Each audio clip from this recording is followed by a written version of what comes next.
On avait mis des cabinets spécialisés, tout ça. Et puis finalement, il y a un petit jeune qui a trouvé ce nom, les Cybèles. Et c'était tellement beau qu'on a vite déposé.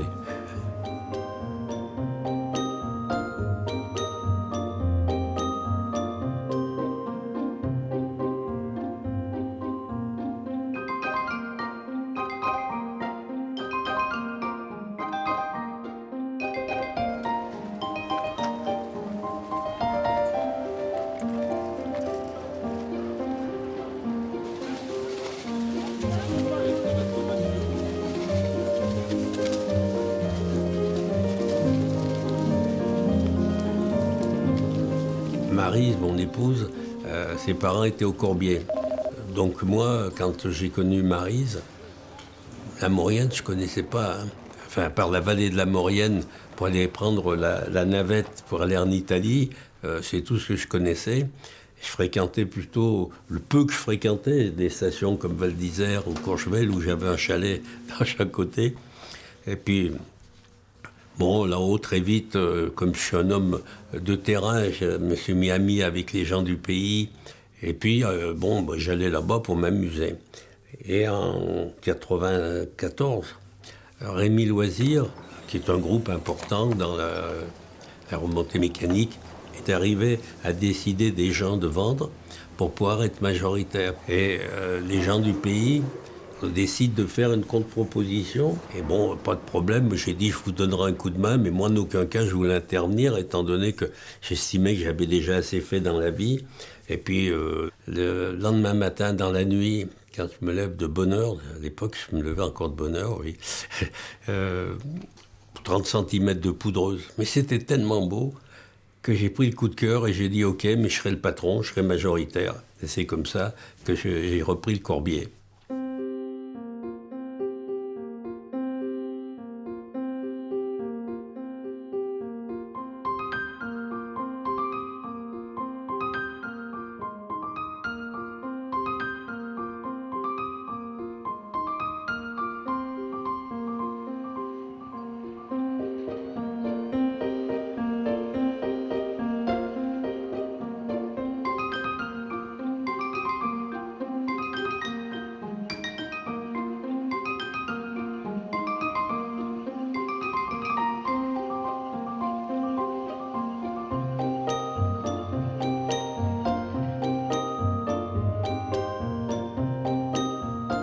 Bien, attendez, c'était un rêve qu'ils avaient tous là-haut.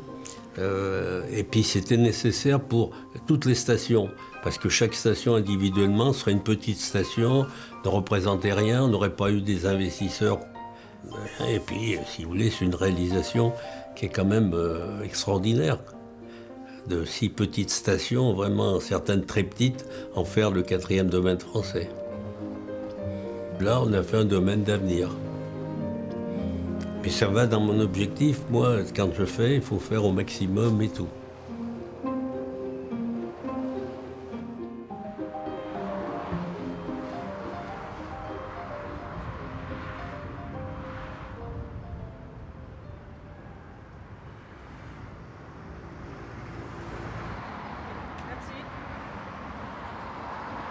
Je suis né à Albertville, oui. Mais très jeune, mes parents, qui étaient boulangers à Albertville, ont vendu leur affaire et se sont installés à Grenoble. Donc ma jeunesse a été quand même grenobloise. J'étais déjà un peu attiré par le rugby, donc la montagne n'était pas quelque chose pour moi de mythique. Et je m'y intéressais pas du tout. Je faisais pas de ski. Je travaillais beaucoup puisque j'ai très vite pris la vie professionnelle dans la boulangerie familiale. Et donc, de 4 ans, je suis arrivé à Grenoble, à 14 ans, puisque à l'époque, le bac d'eau chaude et d'eau froide, comme on disait chez nous, j'ai pris le certificat d'études et je me suis mis au boulot le lendemain. Et parce que j'étais soi-disant pas fait pour faire des études. Il y a qu'une chose qu'on m'appelait la bosse des maths. Ça allait très vite pour compter, mais à part ça, rien ne rentrait. D'ailleurs, j'ai retrouvé l'autre jour un copain qui m'a envoyé j'avais fait ma 7e au Rondeau de Montfleury à 12 ans, et j'ai eu le premier prix des mathématiques à l'époque déjà. Bon, je savais pas, c'était tout. D'ailleurs, j'ai aucune mémoire à part la mémoire des chiffres. J'ai pas la mémoire des noms, j'ai jamais pu apprendre langue étrangère parce que ça m'intéresse pas, je suis pas passionné. Par contre, les chiffres, je pouvais sortir 20 ans après les chiffres qu'on avait parlé aujourd'hui.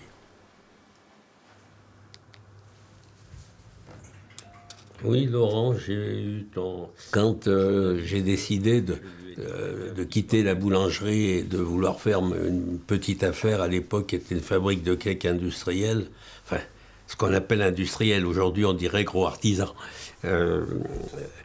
À Grenoble ou à Lyon, les loyers n'étaient pas tellement chers, mais on vous demandait facilement 2-3 millions d'anciens francs, ce qui ne représente pas beaucoup aujourd'hui en euros. Bon, et comme j'avais pas beaucoup d'argent, j'ai fait paraître une annonce et j'ai trouvé un local à Tour du Pin sans payer d'annonce. Donc je me suis débarqué, femme et enfant, à la Tour du Pin.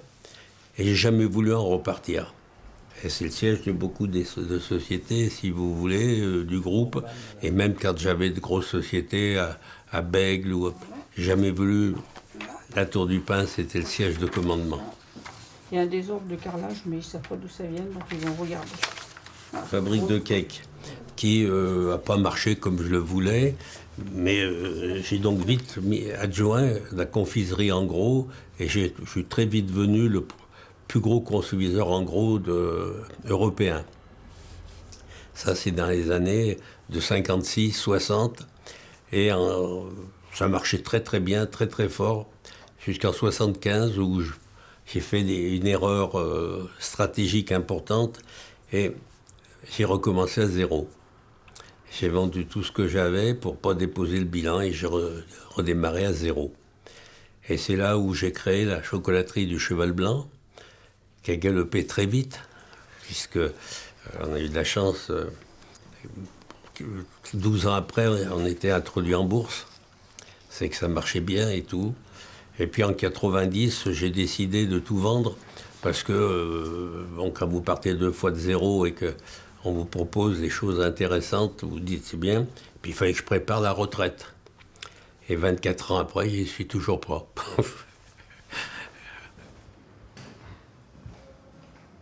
Ça a été fait pour mes 75 ans, je sais pas. Il y a quelqu'un qui avait fait ça, montagne. Parce que ma vie a été le chocolat et la montagne. Une grande partie de ma vie. Il y a bien d'autres choses avec, mais...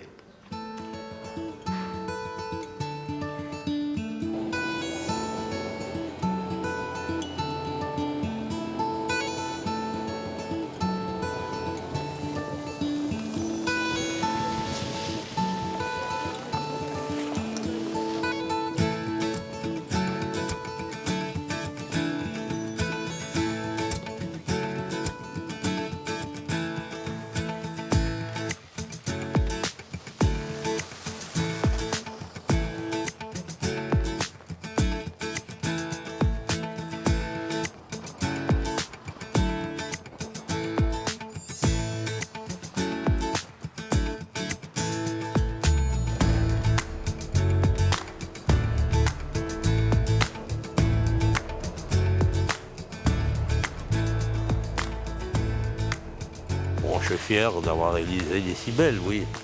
Parce qu'il fallait être audacieux.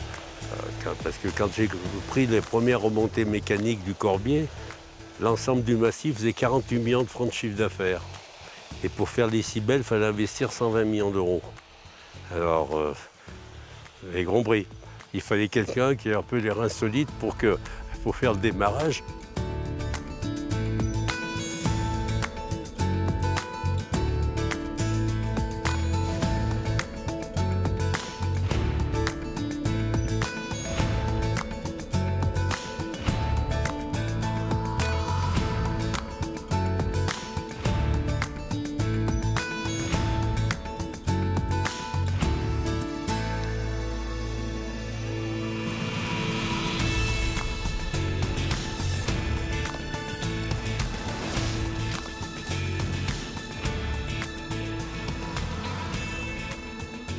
si vous voulez, c'est Louillon, hein, qui est là-bas, le mont Houillon, qui est le trait d'union entre toutes les stations.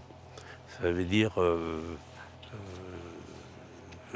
au Corbier, pour venir, on passe par Louillon, de Saint-Colomban, de partout, c'est Louillon qui rassemble tout, qui est le pic central des Cibelles. C'est ça qui est liaison de tout.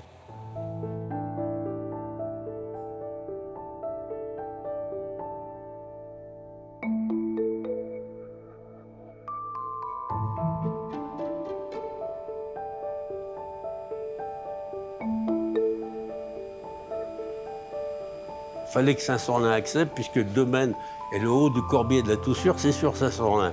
Il fallait qu'ils acceptent. Ça n'a pas toujours été facile, parce qu'il y avait des rancœurs.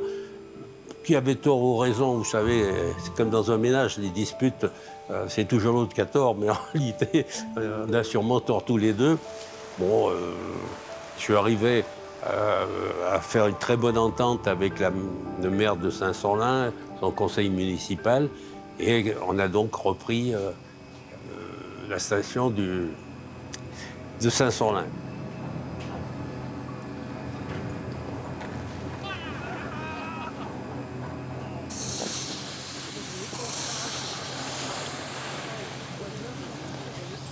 Une fois qu'on s'est mis d'accord avec Saint-Sorlin, bon, le Corbier, puisque c'est moi le patron du Corbier, enfin j'étais, puisqu'aujourd'hui c'est plus mon fils, mais enfin j'étais le patron du Corbier, bon, on a décidé de faire. Et la Toussure, qui est une société indépendante, si vous voulez, ils n'étaient pas chauds, on ne va pas manger de l'argent. Et puis bon, ils sont venus avec nous, d'une façon minoritaire, mais ils sont mis avec nous pour le faire.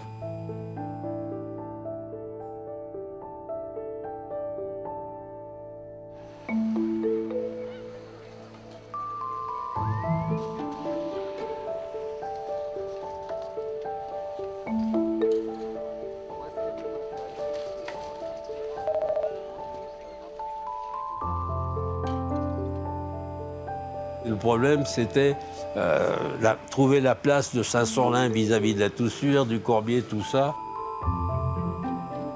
Vous savez, autrefois, il y a une rivalité ancestrale entre les montagnes d'un pays à l'autre. Hein, ils se piquaient un bout de terre comme ça.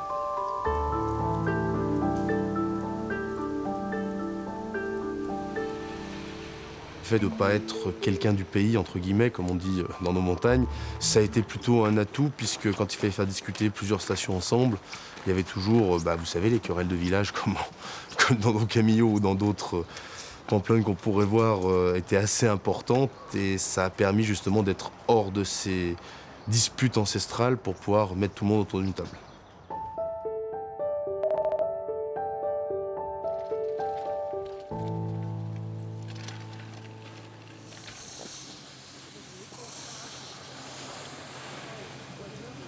Il a fallu faire des réunions et des réunions auxquelles je m'embêtais volontiers, parce que les réunions avec 50 personnes autour de la table et chacun dit quelque chose, à la fin je dis mais c'est moi qui paye. Il a fallu discuter pas mal, mais bon. Et puis quand on a une idée qu'on veut, on convainc les autres. Hein. Parce que c'était l'avenir. Aujourd'hui, qu'est-ce que serait le Corbier, Saint-Sorlin, tout ça, avec leur petit domaine de rien du tout, et quand il y avait la possibilité de faire un truc extraordinaire.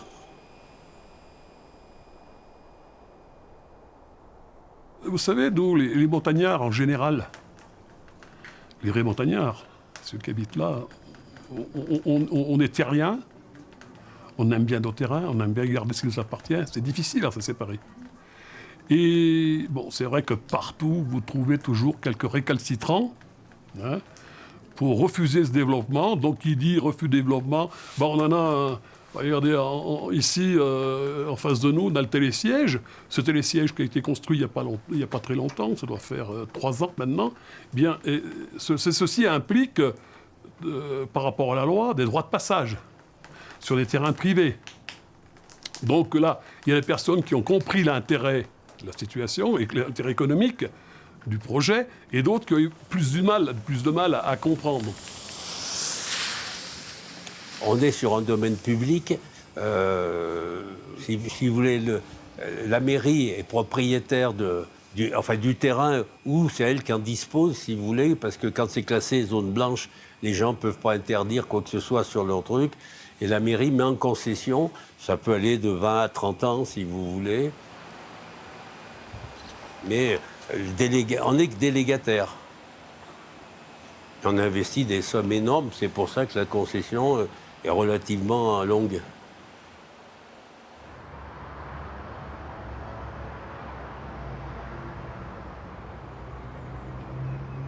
La loi montagne confère aux élus l'aménagement des domaines skiables. Les communes sont ce qu'on appelle autorités organisatrices, c'est-à-dire c'est elles qui définissent les projets d'aménagement, c'est elles qui obtiennent les autorisations administratives, et ensuite ce sont elles qui choisissent les exploitants. Donc la main est très clairement du côté des collectivités locales. Et en l'occurrence, lorsqu'il s'agit de construire le projet des décibels, qu'on appelait à l'époque le projet de Louillon, c'est le syndicat intercommunal des vallées de l'Arvon et des Villards, présidé par Jean-Léon Girardin, qui a conçu et porté le projet dans sa phase administrative.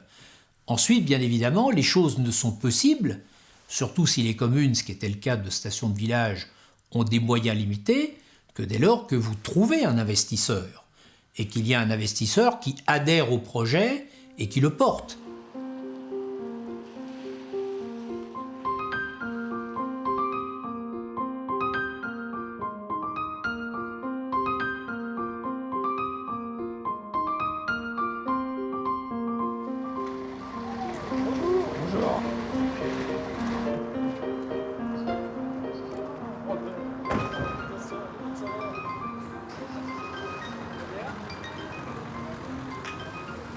Moi, tout au départ, que j'ai pris la mairie et tout, que j'étais maire, donc il y avait plein de petits privés qui avaient des remontées mécaniques. Et donc cette année-là, j'ai racheté les privés pour justement que ce soit toute la commune qui gère le domaine skiable. Vous êtes un maire sympa. Mais bon, après, vous savez, on est tombé dans les années sans neige, où il n'y avait pas de canon neige, dans les années sans neige, et ça nous posait des problèmes énormes, on n'arrivait pas à se développer. Et c'était aussi pour ça qu'on cherchait quelqu'un pour reprendre. Le budget de la commune était vraiment en baisse. Et on ne pouvait rien faire parce qu'on passait tout l'argent qu'on avait au niveau des impôts de Saint-Sorlin dans les remontées mécaniques.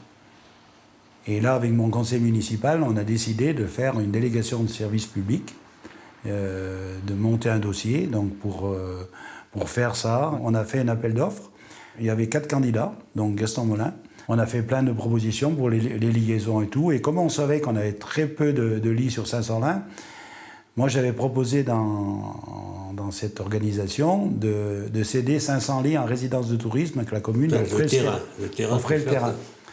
Et donc Gaston Molin, il a accepté ce qu'on avait marqué dans la concession et c'est lui qui a emporté. Ça s'est passé le 4 février 1998. Et donc après, Gaston Molin m'a dit, de toute façon, maintenant, pour la saison d'hiver, il faut qu'on essaye déjà de voir si on peut faire des canons en neige, des choses comme ça. Et nous, on s'est mis tout de suite aussi au boulot pour aller voir les gens pour arriver. Mais c'était pas facile parce qu'il y a des gens qui voulaient pas nous signer pour mettre des canons en neige. Mais enfin, malgré tout, on a réussi à avoir la première année des canons en neige. Ah, les premiers canons à neige, j'ai regardé tomber la neige comme si ça venait du ciel. Donc on a signé en 98, le 4 février, ça s'est fait. Ouverture les plis, après on a signé quelques jours après. Et ils ont mis les premiers canons en neige la saison 98-99. Et on n'a pas fait le télésiège? Non, l'année suivante après. L'année suivante. L'année suivante, on a refait le télésiège de la Losse.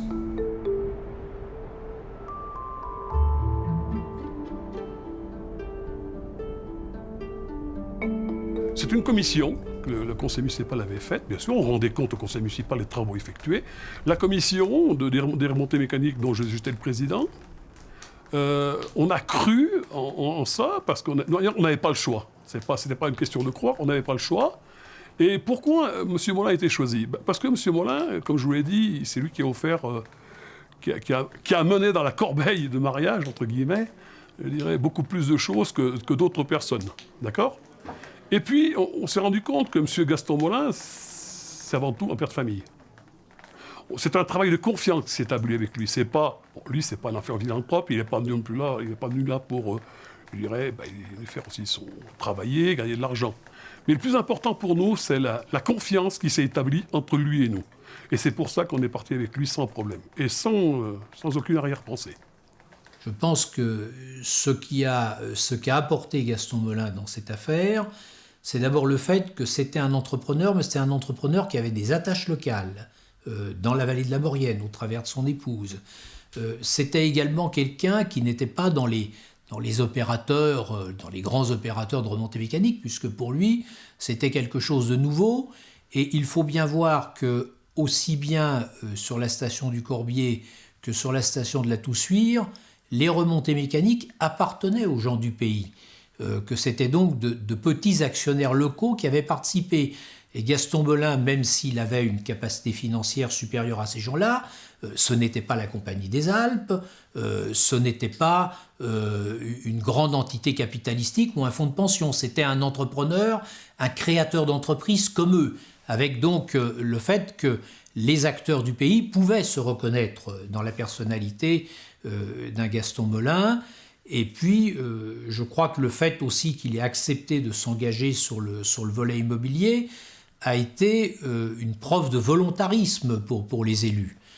À ceci s'ajoute le fait que, comme vous le savez, nous avons quelqu'un qui, par la chaleur humaine qu'il dégage, par la convivialité, évidemment, crée du lien humain, ce qui est indispensable quand vous portez un projet de ce type. Les épaules, puis là, en plus, je me suis fait opérer du ministre il y a 15 jours. Donc, c'est une usure. Attends. Des vieilles choses, il faut les remettre à... Oh, ça change bien maintenant.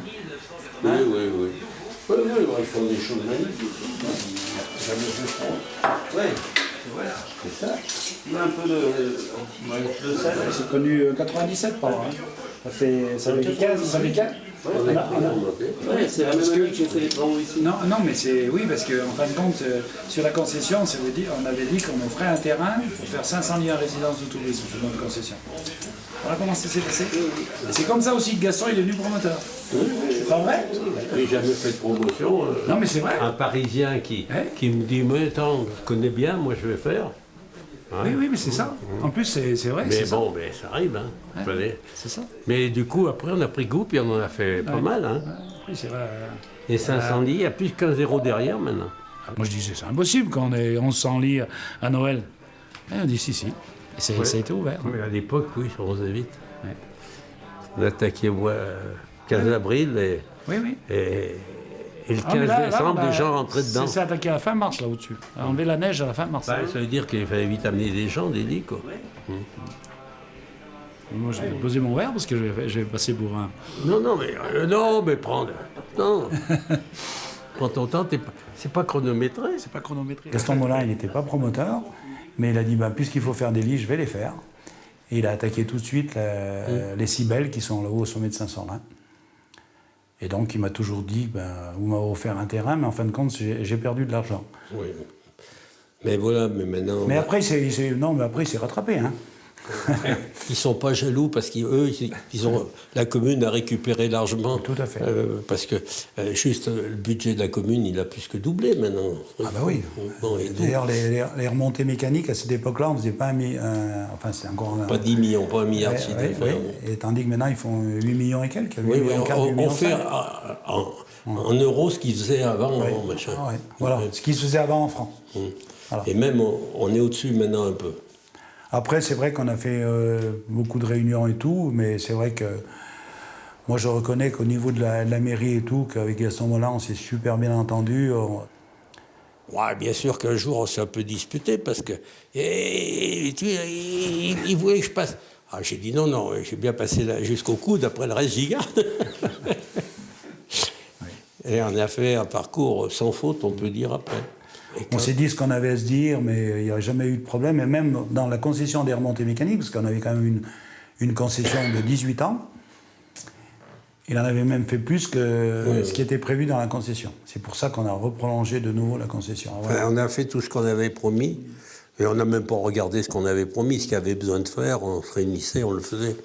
Et ce qui vaut qu'aujourd'hui, dans l'ensemble de la population, Même le voisin d'en face, qui était à moitié content à me m'emmener, aujourd'hui, il dit du bien à décibel, quoi.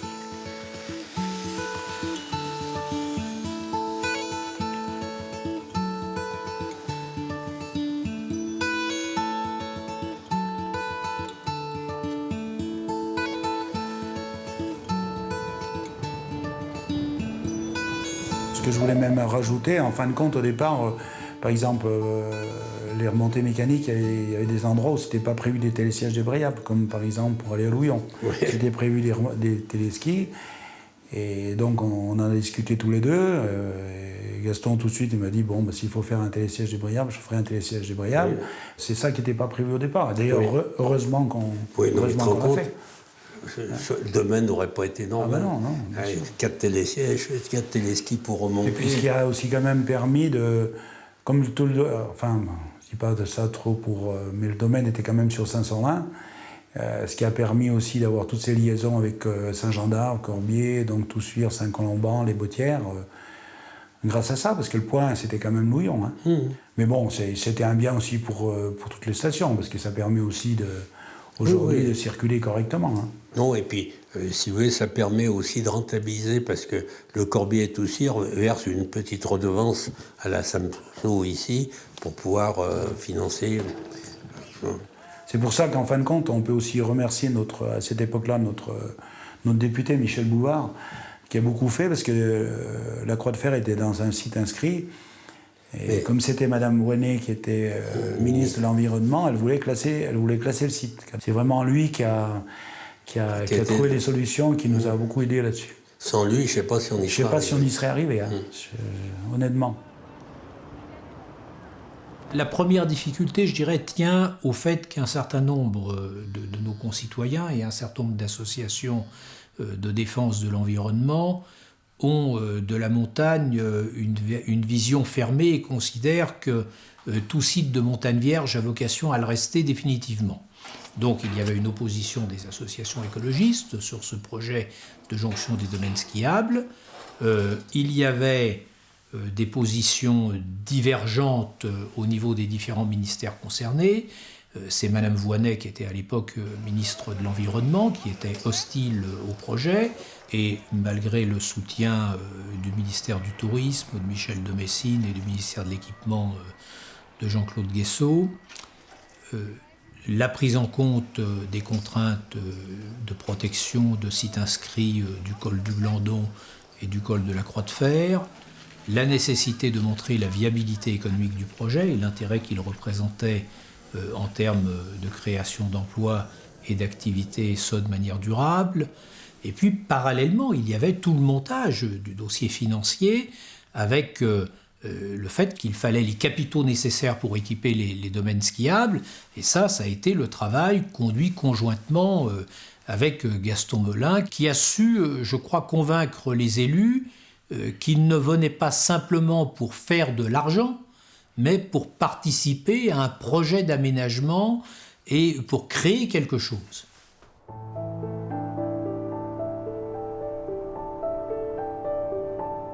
À Saint-Sorlin, on a plus que doublé que ce qui existait. Alors quand on a parti, on avait 3500 lits, là maintenant on arrive à 10 200, 10 300 lits. Et on ne voit pas, on n'a pas défiguré le paysage et tout.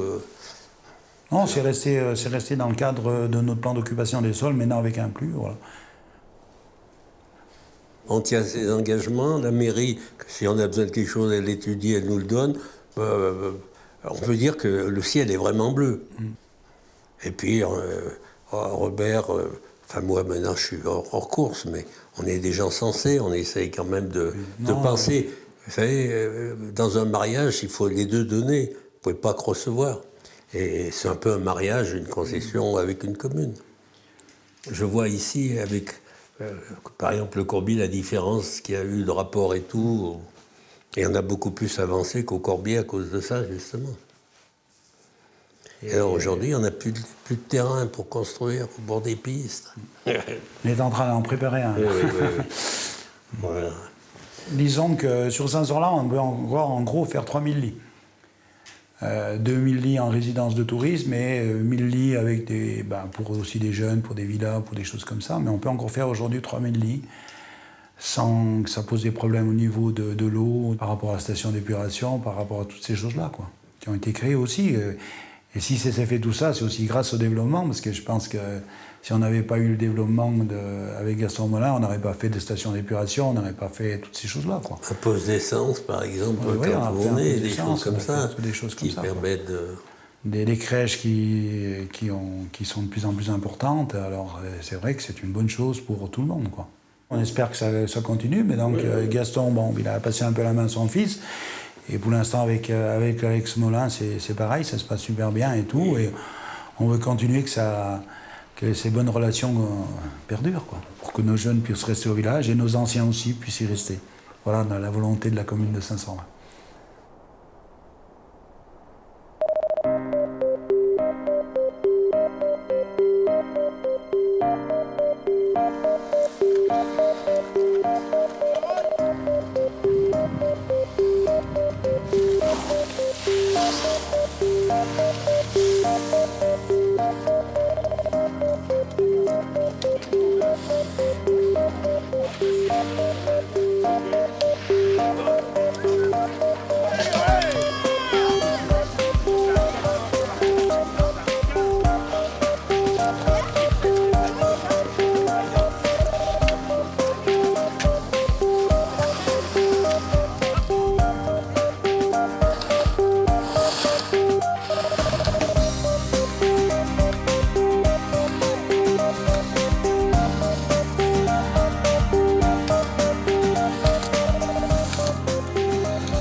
Quand j'étais jeune moniteur, je ne sais pas que je suis pas jeune, mais bon, les choses changent, on se trouve avec une école de ski de 20 moniteurs. Aujourd'hui, on est 57 moniteurs. Un petit exemple, les Cybèles, c'était 20 000 lits il y a 10 ans. Aujourd'hui, c'est 40 000 lits touristiques. Donc, obligatoirement, ça amène du monde, ça amène du travail pour tout le monde, et y compris pour les écoles de ski.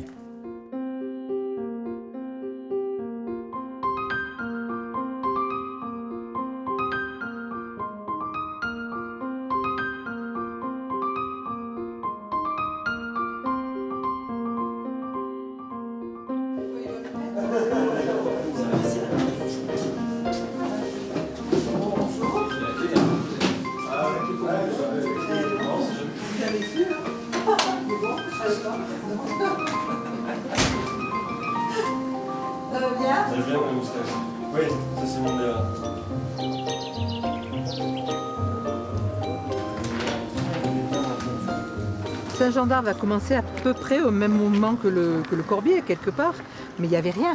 Tout ce qu'on voit autour de nous n'existait pas, puisque les premiers se sont faits en 84. Bon, il n'y avait que notre maison, là, qui a été fait dans les années 74, et le petit chalet qui est là derrière, et tout le reste, c'était vide. Et en 84, il y a eu un début de développement, et puis ça s'est arrêté stop net par rapport à l'évolution. Voilà, ça se vendait plus, ça se faisait plus rien. Et le maire de l'époque, dans les années 87, en 1987, a exproprié 7 hectares de terrain. Et de 87 jusqu'en 2000, à peu près, rien ne se faisait. Et puis quand Gaston, avec son opportunité, a réussi à mettre tout le monde d'accord, et que Louillon s'est fait, l'UTN de Louillon s'est fait, ça a amené les promoteurs. Ils étaient aussi un petit peu froids au départ. Gaston a dit je vais montrer la voie une fois de plus, et c'est lui qui a fait les premières constructions, et c'est comme ça que c'est parti. Après les gens ont été intéressés, et voilà ce que c'est devenu, quoi. C'est pas sûr que la maison se passe, mais Gaston peut le faire là. Alors moi je les entends, Moi, je les connais depuis 25 ans. Ils vont dire alors pourquoi on fait la route? Partagez-nous la route avec nous la route. Gaston, je te dis. D'accord. Monsieur Molin fait une route. Monsieur Molin a tous ses terrains et puis il a il est plus. Oui, mais. Aujourd'hui, raisonnablement aujourd'hui, vu les conditions économiques. Il est plus dans l'idée de Gaston d'aménager ça si la route est faite. Oui, c'est-à-dire qu'on regardait pour pouvoir faire 500-600 lits quand même, et on aurait pourquoi pas profité qu'il y avait ça. Oui, non, mais c'est sûr. Non, mais c'est ce que je suis en train de te dire, ce que je vais présenter ce soir à mon conseil municipal. À mon conseil municipal, c'était qu'au départ, il était prévu de faire une résidence à cet endroit-là et que la commune était propriétaire d'un terrain. Donc la commune souhaitant faire un lotissement, on échangeait ce terrain-là pour justement faire le lotissement, l'arrêt du tourisme, et que la commune fasse son lotissement. On est bien d'accord. Madame le maire, je vous appelle comme ça. Ah oui, pour la dernière fois peut-être. Peut-être pour la dernière fois. C'est pour ça que je dis pas Madame Moustache. Voilà. Merci, à bientôt. Bien. Allez. Fais attention que ça glisse un petit peu là. Faut pas, selon que tu mets les pieds. Il y a encore beaucoup de projets en cours et je pense que Saint-Jean d'Arves maintenant va améliorer tout ce qui est voirie, espace de loisirs, remontée mécanique, puisqu'on a une délégation de service public qui doit se refaire. Donc toutes ces constructions qui se sont faites eh bien, font que maintenant le télésiège qui date de 1994, Il n'est pas vieux. il n'est pas très vieux mais il est obsolète par rapport au monde qu'il y a maintenant et les gens il faut les faire monter vite, débrayables. Voilà. Alors on a encore une ressource extraordinaire, c'est que Gaston est là et on espère juste que tout va bien se passer et que la commune de Saint-Jean d'Arves va signer un long bail avec les remontées mécaniques, avec Molin Investigation, de façon à ce que tout se passe très bien avec la SADVAC. Encore de longs projets avec Gaston et les communes. Oui, avec ceux qui me remplacent aussi. Et ceux qui me remplaceront également. Allez, bon, Gaston, à bientôt. Merci, à bientôt. À bientôt. À samedi, n'importe comment. À samedi, pas de problème. Allez. On y va parce qu'on a rendez-vous à 2h30. Moulin Montagne, c'est un petit holding qu'on a fait, où on a regroupé, parce que aujourd'hui dans Moulin Montagne, vous avez Super Dévoluy, la Joue du Loup, on a eu Gérard May, Sillon et d'autres stations. Moulin Montagne, c'est le petit holding de M. Moulin qui s'occupe de la montagne. Mais la plus belle réussite, c'est si belle, puisqu'on est parti de rien pour faire quelque chose de grand. Moi, vous savez, quand j'entreprends quelque chose, une fois que j'entreprends, ça ne va jamais assez vite, jamais assez grand. Au départ, je n'étais pas fait pour faire du ski, m'occuper d'une station, mais le jour que je prends quelque chose, après, pour moi, c'est jamais assez vite, c'est jamais assez grand, ça ne va jamais assez. Si on avait eu plus de terrain, on aurait construit plus, mais pour le moment, il y a une zone qui est en train d'aménager le maire, mais on n'avait plus de terrain pour construire.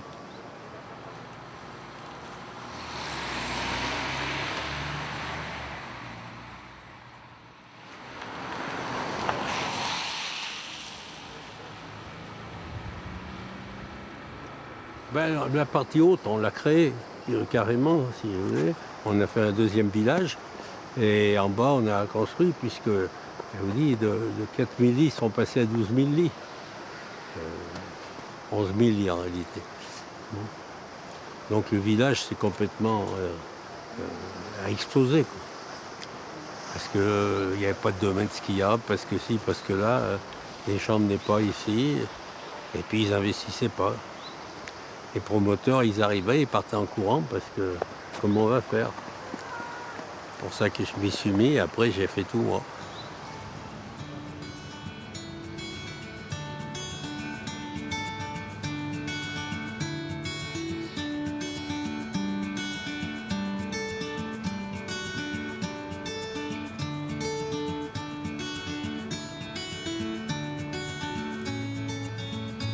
C'est les Cybèles, celle qui est là-bas un peu plus loin. La première qu'on a appelée les Cybèles. La deuxième, elle est dans le centre du village. Puis après, on a fait la grande en haut, de 1100 lits.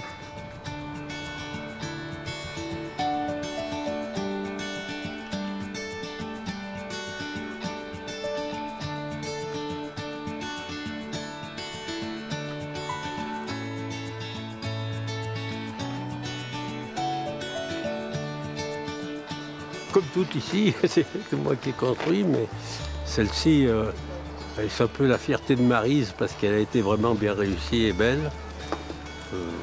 Elle est très près des pistes, il y a beaucoup d'avantages.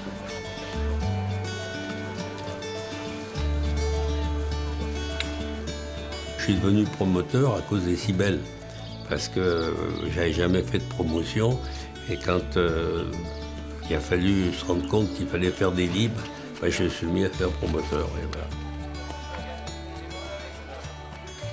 Si vous voulez des métiers, on pourrait faire n'importe quoi. C'est en fonction de la rencontre avec des hommes qui ont besoin un peu de conseils, un petit peu de... Et puis surtout, bien souvent, financièrement. C'est ce qui me fait faire beaucoup de métiers différents, mais je le fais parce que ça m'a fait plaisir. Bon, de temps en temps, ça réussit, de temps en temps, on perd, mais ça permet quand même à des jeunes qui ont une passion d'essayer de la réaliser. Alors bien souvent, ils sont passionnés, et les passions, c'est pas toujours bon en affaires.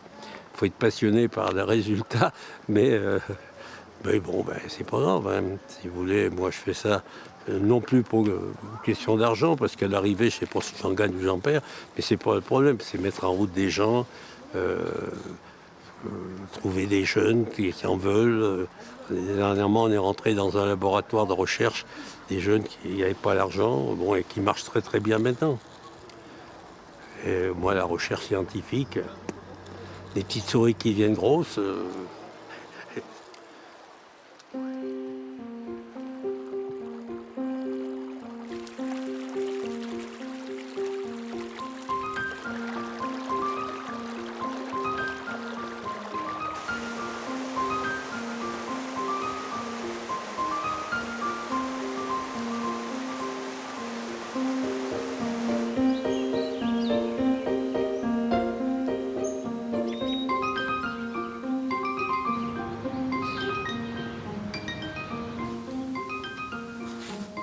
Oui, c'est la passion des hommes hein, pour tous ces métiers, pour aider des hommes à partir. Et puis moi, quand j'entreprends quelque chose, ça va jamais assez vite, jamais assez loin. C'est pour ça que j'ai fait les Cybèles après et tout ça. Passion, la neige n'était pas ma passion, le rugby l'était. Ça m'a coûté assez cher d'ailleurs de prendre Bourgoin pendant 2 ans pour éviter qu'il tombe.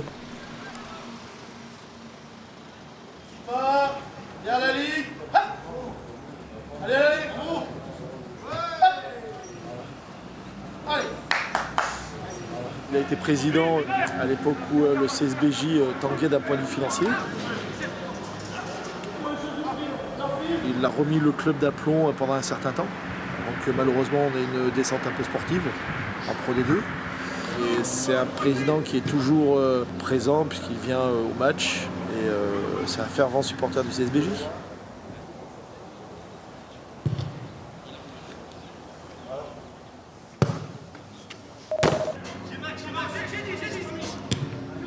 Bon, M. Martinet est parti et ceux qui avaient pris la suite derrière n'avaient pas évalué que pour trouver 11 millions d'euros, ça ne se trouvait pas comme ça.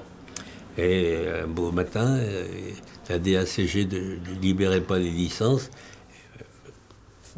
Et c'est à l'époque 2 adjoints de Bourgoin qui débarquent dans mon bureau, qui me disent « Gaston, voilà, il faut qu'on trouve 2 200 000 tout de suite, parce qu'il y a besoin de 2 200 000 ». Et c'est là où j'ai eu une idée en disant on va demander aux joueurs, et ils ont baissé de 17% la masse salariale des joueurs. Le département avait prêté 500 000, et moi j'avais mis 700 000 pour mettre en route. Mais très vite, une fois que j'étais dans la maison, mais une maison que je connaissais, puisque déjà depuis 1961, j'ai été vice-président, j'étais président, j'ai toujours été très près du club. Mais c'était pas 2,2 millions, c'était 3,9 millions qui manquaient. Et il a fallu toujours courir après l'argent. Et bon, voilà. On s'en est sorti. Après, sportivement, on a su ce que c'est arrivé. C'est un fervent supporter du CSBJ qui a non seulement mis de l'argent dans le club, qui a tout fait pour le sauver, et qui a su aussi passer la main, parce que c'est vrai qu'il a un certain âge, même s'il se porte très bien et si on le voit tous les jours au stade, c'est quelqu'un qui, je dirais que si on le coupe en deux, son sang est ciel et grenat.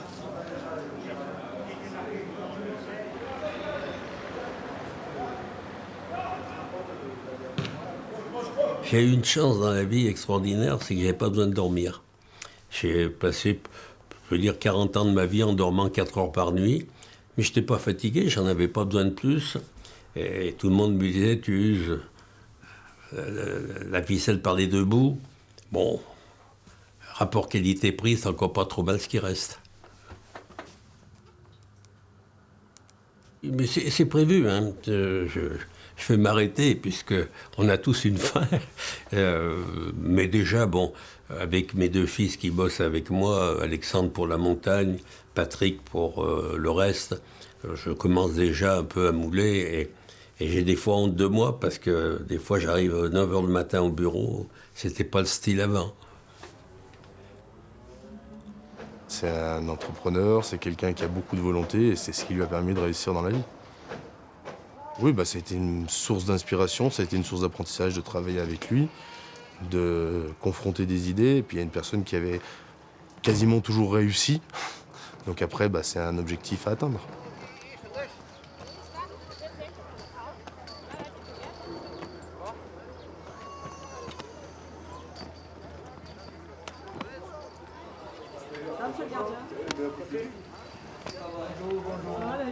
Quatre cafés, fais encore un.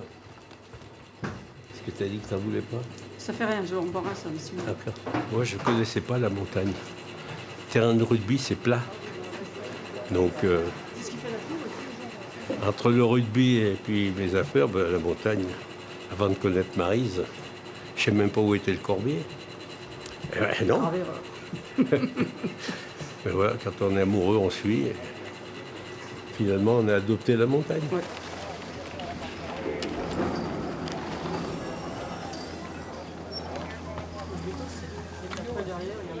Il n'y a rien de dangereux, quoi. On est d'accord. Hein, il n'y a rien de dangereux derrière. Touche pas à mon pote. Vous savez, une affaire, ça se met toujours de la même façon, c'est les hommes. Il faut savoir s'entourer de gens valables, savoir prendre des décisions quand il faut. Ce ne sont pas toujours agréables pour tout le monde, mais il faut savoir les prendre. Mais c'est une entreprise comme une autre, hein, avec des spécificités. Et puis Maryse était là pour me conseiller sur la montagne, pour me dire ce qu'elle n'allait pas. Ça permet d'avoir des discussions des fois tendues, mais bon, madame gagne toujours. Ah oui, moi j'aime beaucoup le terrain. Dans tout ce que je fais, j'aime bien être sur le terrain. Dans tout ce que j'ai fait comme profession, j'aime bien. Lui, il est quand même beaucoup plus administratif, toi. Enfin, plus administratif, plus. Non, plus enfin, financier, plus oui. Gestion des hommes, etc. Quoi. Mais, Maryse était passionnée, même pas que de la montagne. Elle, dès qu'elle entreprend quelque chose, c'est une fille passionnée. Et quand elle s'occupait de l'usine de chocolat, elle était passionnée. Et on a réalisé de belles choses dans le chocolat. Mais c'est une passion commune, les affaires. Que ce soit la montagne ou autre chose.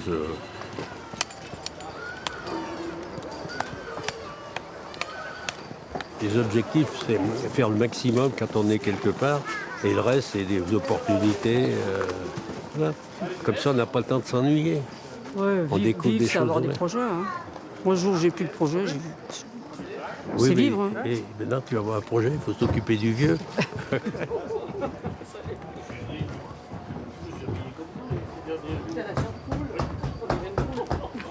Aujourd'hui, je me suis un petit peu dégagé, même beaucoup. Et ça place aux jeunes. Il faut savoir faire ça aussi. Nous, on n'est plus que consultants.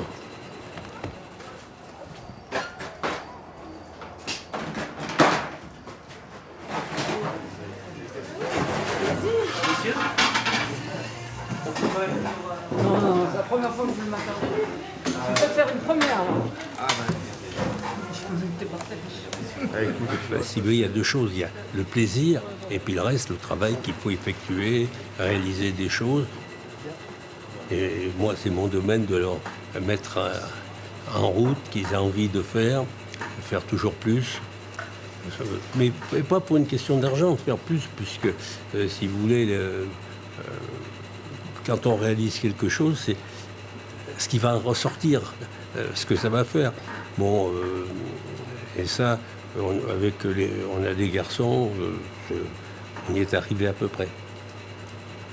Maintenant, ils feront peut-être mieux que moi après. Hein.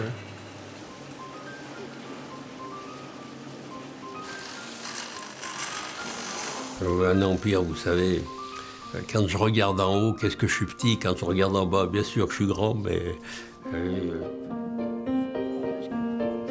j'aurais pu faire mieux peut-être. Voilà, bon. Moi, j'ai une satisfaction pas totale, non. On peut toujours faire mieux, mais voilà. Moi, j'ai fait souffrir peut-être des gens un petit peu, mais vous savez, c'est la loi des affaires. Mais je dis toujours, je recommencerai pareil.